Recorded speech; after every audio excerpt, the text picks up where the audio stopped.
Hey guys, Nebraska Farm Boy here. I have a little bit of a confession for all of you. It was so busy this weekend that I almost forgot that Sunday was Father's Day, and then I was like, oh yeah, that would be bad if I forgot to do the Father's Day special after I did a Mother's Day special because, yeah, that just wouldn't be right. Anyhow, today I just wanted to stop and give a little bit of a tribute to my dad, if you will.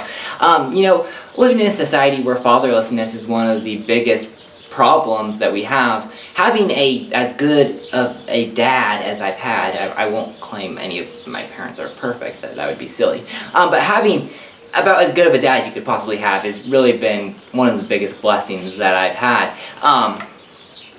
He's really been the biggest influence in my life. He's the one who shaped me, and probably the reason why I turned out as okay as I did. Now, thinking about my dad, there's a lot of things that I could say about him, that I appreciate about him and admire in him, but I thought of three in particular that really stood out to me.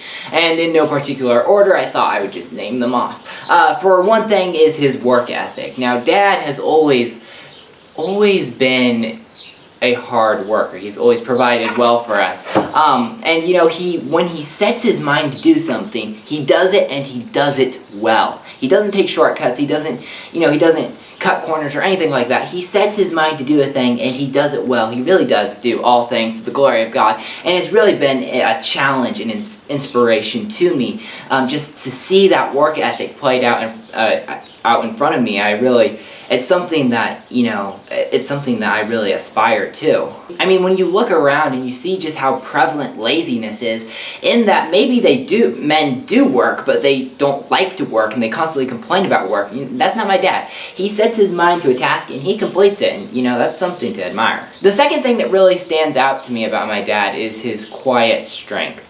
Now, my dad's not really a loud kind of guy. He's, generally speaking, more quiet. I mean, don't get me wrong, he can be loud if he wants to be. But he's generally not like the first guy you would notice when you walk into a room. He's got a quiet sort of strength. But the thing about him is that people always respect him. I've never really seen a guy who doesn't respect my dad. They always kind of just shape up when he comes into the room, because he's not like the guy who's gonna yell at you, gonna tear you up, chew you out for, being a knothead or a numbskull, don't ask me how I know that.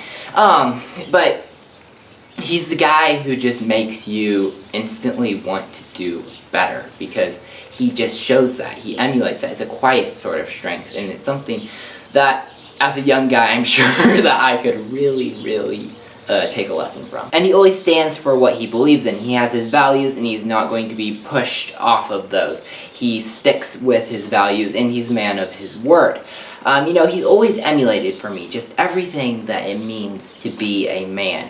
And it's a privilege that I sometimes, I'm sure, take for granted, but I don't take it lightly. It's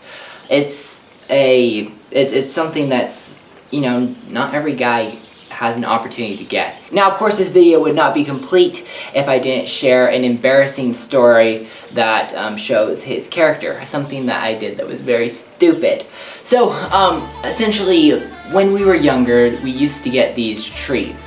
We would order trees online to plant, and with these trees would always come these bamboo rods, and these bamboo rods were about 4 feet long, and they were flexible, and they were just a boy's dream, because you just take a piece of string, tie it to one end, and then tie it to the other so that it flexes just a little bit, pull it back, and you've got yourself a bow. And then you just take another bamboo rod, cut it in half, and you've got yourself 2 arrows, nice straight arrows. So I was pretty happy about this new bow of mine, because we had just got trees. Me and my brother always used to fight over the bamboo rods, who got the bamboo rods, and we drove our parents crazy. But I got the bamboo rods this time, and so I had my wonderful bow. And everything went all very well and fine until one day I was standing at the top of a hill.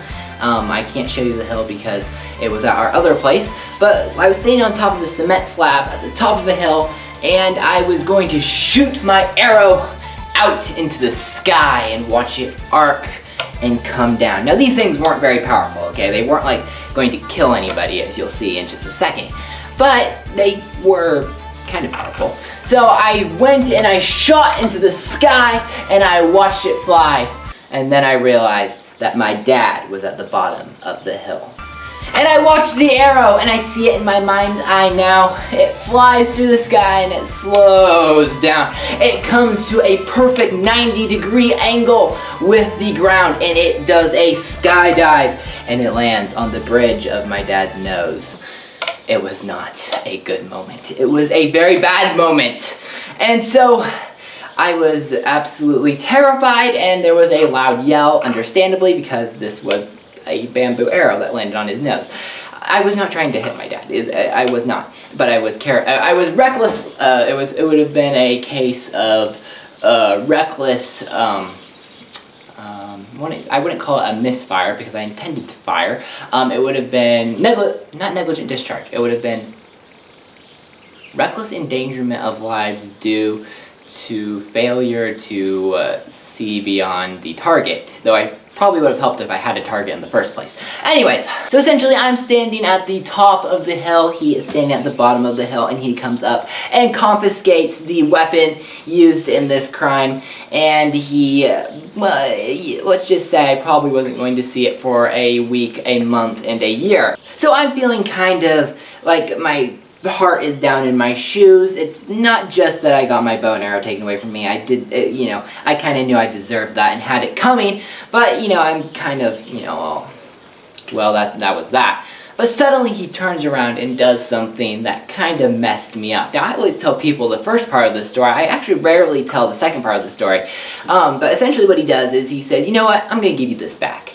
And I was like, well, hold on. What are you doing? And he's like, I'm going to show you that even though you did something that was reckless, it could have endangered somebody's life if you had a real weapon. You did something that was very bad.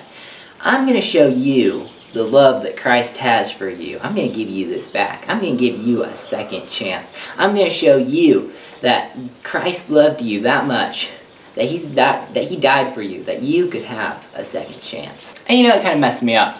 It's something that really changed my life. I wouldn't say that. I actually wasn't saved at that point. I was saved a couple years later.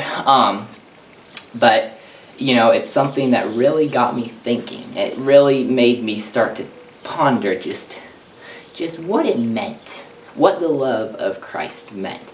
And it was a pretty cool moment. It was something that he used as a teaching moment. It wouldn't have always worked out. I could have just taken the bow and been like, yeah, okay, great, I got my bow back.